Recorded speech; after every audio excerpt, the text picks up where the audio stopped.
What's up, guys? Will H back with another video. So today I am doing my 1 month follow-up on the Google Pixel Fold.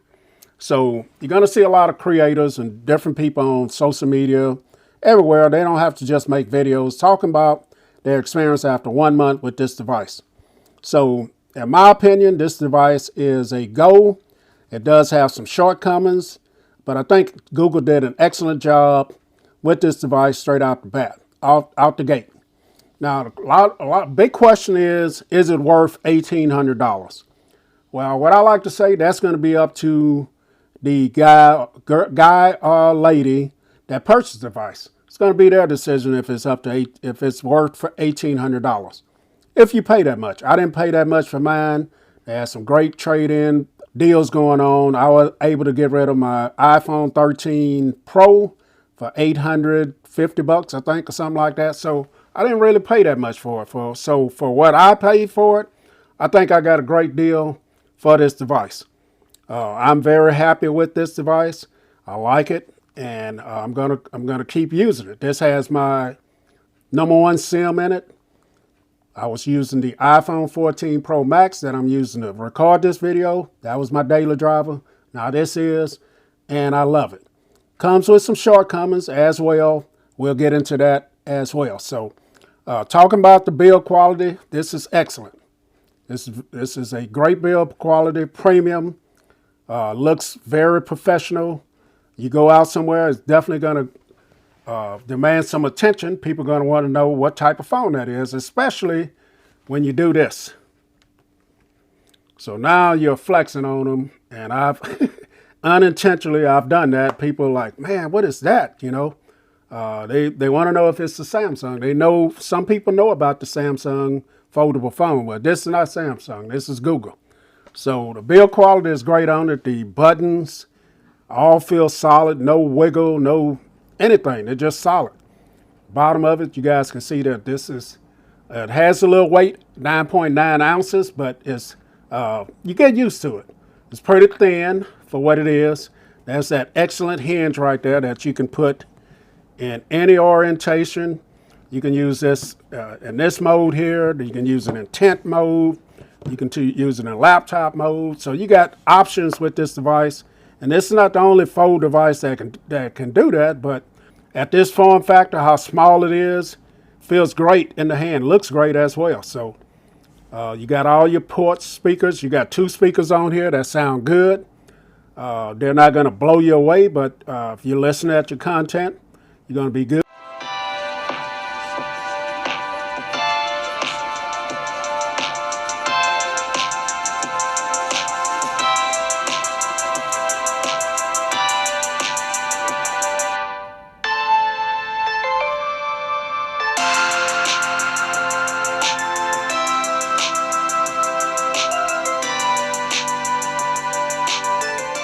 Good. Of course, we don't have the 3.5 millimeter headphone jack anymore, but it's great. You got your SIM card tray down here, which I'm glad to get away from this 14 Pro. It's eSIM.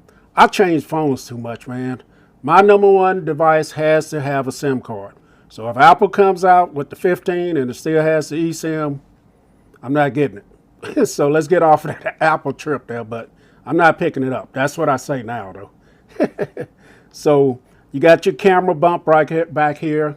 This device gives me a little bit of vibe of the Microsoft Surface Duo 2. I am a person that had that device, and this kind of reminds me of it a whole lot, except it doesn't fold 360, but you got that camera bump back there. And I've already got a stretch on my camera bar, and so I ordered a skin for it. No stretches anywhere. I don't know where that came from. I'm very careful with this device. Always in a case. I don't put it in my pocket with keys. I have seen videos where this thing is all stretched up, man. And I don't want mine to get like that.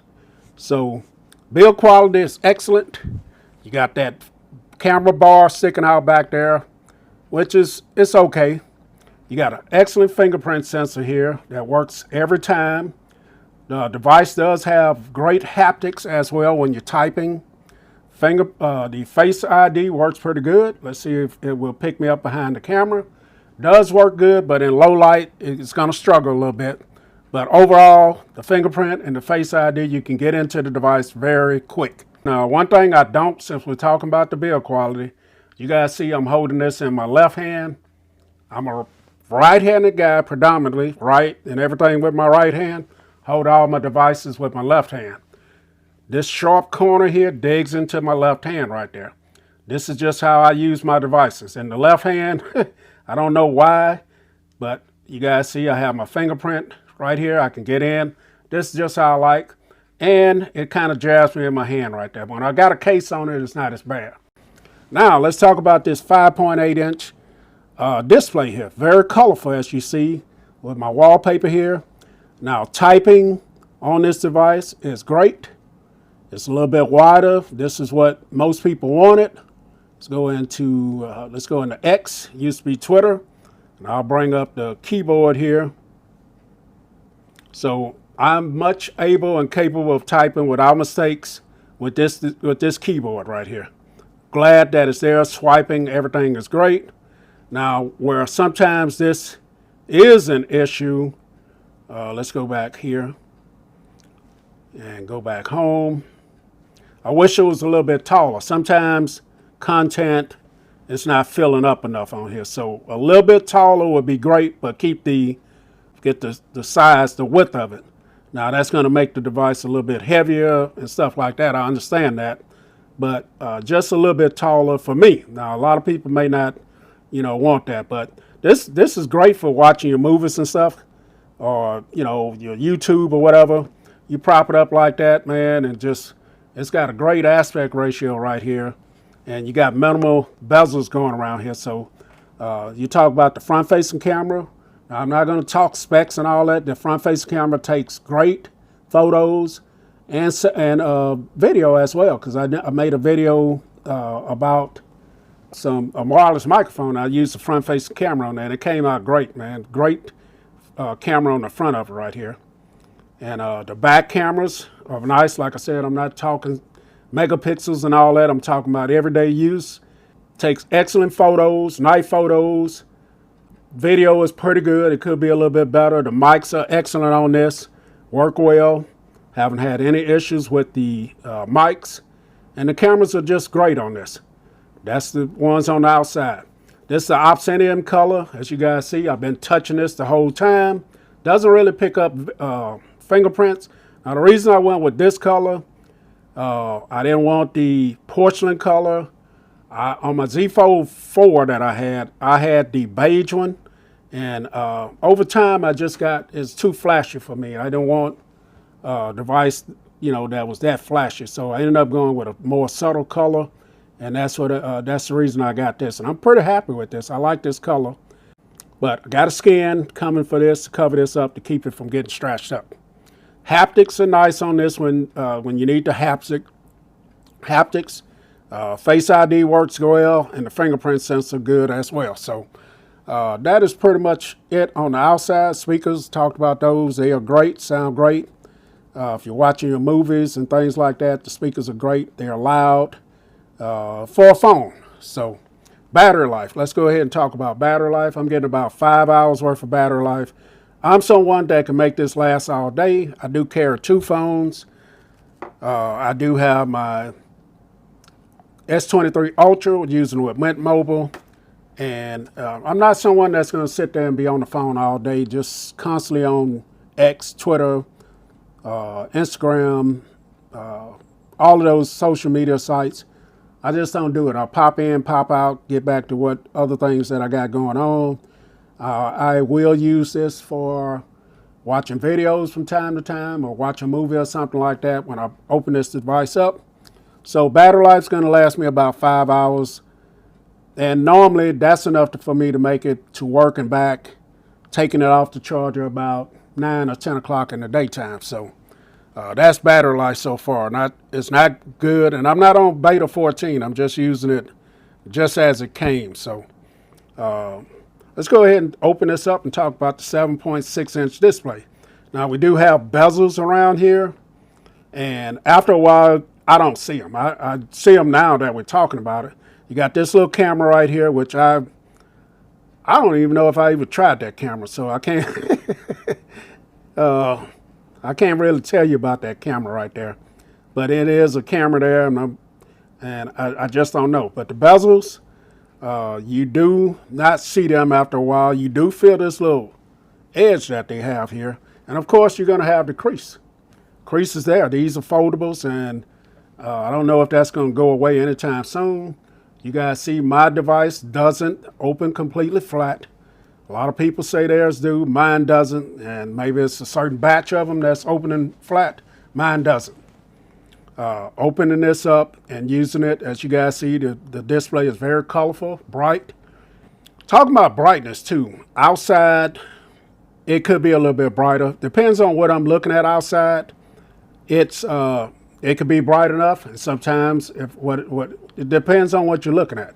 I keep it on adaptive brightness, and a lot of times I'm able to see what I need to see. I'm not a lot of times out there just looking at my phone, watching movies or something in the bright sunlight. I'm going to check for messages or shoot a quick text or do something real quick, and then close it up and wait till I get somewhere where it's more suitable to use it. So, but the display and everything is great on this for watching movies, social media, and just strolling the way up or whatever. The adaptive refresh rate is nice. Haven't had any issues with anything. So mentioning performance on this, the Google Tensor Chip G2 is a great performer. It does have a history of heating up, but I haven't had any issues with anything closing out or stop working because it's heating up. Even using the display outside in the 100-degree temperature out there recording video, I haven't had it to stop recording yet. I also use this for video editing as well, and I haven't had any issues with slowdown or anything like that. This is LumaFusion, and it works well. So talking about the apps not being optimized, then that is a big thing for a lot of people. So I'll open up Twitter here, and what they have done is let you be able to add another app right here, but that's not fixing and correcting the problem that a lot of people have with this. So you can run two apps right here, and it looks great to me, but you may just want one app. So what I do, and it's no big deal to me, I'll rotate the display, and pretty much on a lot of apps, it will fill the display just like this. So, I can understand that being a problem for some people where the apps are not optimized to fit the display or they don't look right as well. So something else I don't like is not being able to put my widgets exactly where I want, or have my outer display different from my inner display. So that is something that maybe with software update or something like that, maybe they'll be able to correct. I'm not sure, but that's something that I got used to on the Z Fold 4, where you're able to do that. So, but as far as the apps not being optimized, a lot of times you can rotate it, which I don't have an issue with. I kind of like using it like this in this orientation anyway. So performance been great with the G2. Does get warm. I can understand people not liking it.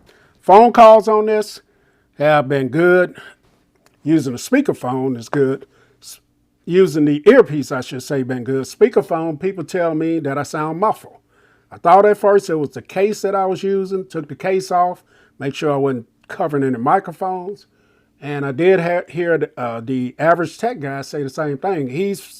They're telling him he sounds muffled as well. So I don't know what that issue is. Maybe an update will correct that. If a lot of people are having it, I've been on some forums and seen that other people are saying that as well. So phone calls with the earpiece are good. Phone calls on speakerphone are not. So when you add up all of this and you include some of the awesome features that Google has included with their software, it's great. You got stuff like Magic Eraser for your cameras. You got Live Translate, adaptive sound, Hold for Me, call screening, different things like that. And it makes using a Pixel device very, very nice for me. And I'm really and truly starting to see all of the advantages that it has. Call screening as well works great for me as well. But yeah, man, for me, I'm glad I picked it up, and this will definitely be my daily driver for a while now, for time to come. Now, we'll get, like I said, the Z Flip 5 in, and I will put my SIM card in it and use it for a while, but I have totally enjoyed this device. So, Will H, my 1 month review, a follow up on the Google Pixel Fold. Catch you guys in the next video. I'm out.